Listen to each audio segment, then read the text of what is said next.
Guru honorer di Konawe Selatan, Sulawesi Tenggara, Supriyani tampak mengenakan seragam PGRI dalam sidang lanjutan kasus penganiayaan pada siswa Senin 28 Oktober siang. Selain itu, Supriyani kembali ditemani oleh rekannya sesama guru yang bersimpati dengan kasus yang menimpanya. Selain para guru, Supriyani juga didampingi oleh 13 dari 21 pengacaranya. Adapun agenda sidang yang dijalani oleh Supriyani kali ini adalah pembacaan eksepsi atau nota pembelaan. Sebelumnya, jaksa mendakwa melakukan penganiayaan pada murid kelas 1 SD di tempatnya mengajar.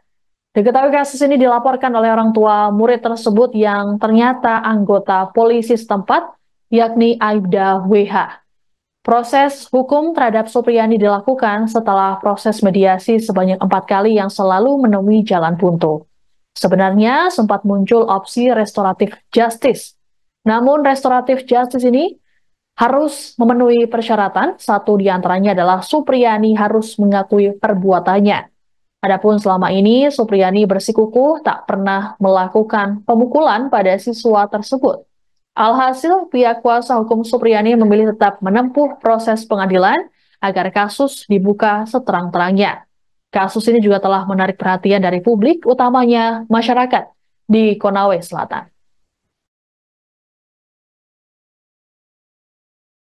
Nomor 1565 K/Pit/1991 tertanggal 16 September 1993 yang pada pokoknya menyatakan bahwa selama pemeriksaan terdakwa tidak didampingi oleh penasihat hukum, sedangkan berita acara penggeledahan dan penyitaan tanggal 15 Desember 2009 ternyata telah dibuat oleh pejabat yang tidak melakukan tindakan tersebut, namun oleh petugas lain. Dengan demikian, berita acara pemeriksaan terdakwa, berita acara penggeledahan tidak sah dan cacat hukum, sehingga surat dakwaan yang dibuat atas dasar berita acara tersebut menjadi tidak sah dan cacat hukum pula. Selanjutnya kami akan menyampaikan alasan-alasan keberatan sebagai berikut. 1. Dakwaan tidak dapat diterima karena berdasarkan hasil penyidikan tidak sesuai ketentuan perundang-undangan dan melanggar kode etik. A. Penyidikan tidak sesuai prosedur sebagaimana diatur dalam Undang-Undang Nomor 11 Tahun 2012 tentang Sistem Peradilan Anak. 1. Bahwa perkara anak merupakan perkara yang sifatnya khusus, sehingga dalam penanganan perkara yang melibatkan anak telah diatur secara khusus dalam Undang-Undang Nomor 11 Tahun 2012 tentang Sistem Peradilan Pidana.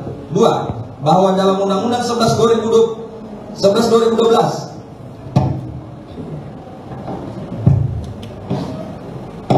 pada pasal 1 ayat 2 telah memberikan penjelasan bahwa perkara anak atau anak yang berhadapan dengan hukum adalah anak yang berkonflik dengan hukum, anak yang menjadi korban tindak pidana, dan anak yang menjadi saksi tindak pidana. 3. Bahwa beberapa ketentuan dalam Undang-Undang 11 2012 yang mengatur prosedur penyelesaian perkara anak yang bersifat wajib atau harus dilaksanakan adalah sebagai berikut. Pasal 23 ayat 2. Dalam setiap tingkat pemeriksaan, anak korban atau anak saksi wajib didampingi oleh orang tua dan atau orang yang dipercaya oleh anak korban dan atau anak saksi atau pekerja sosial.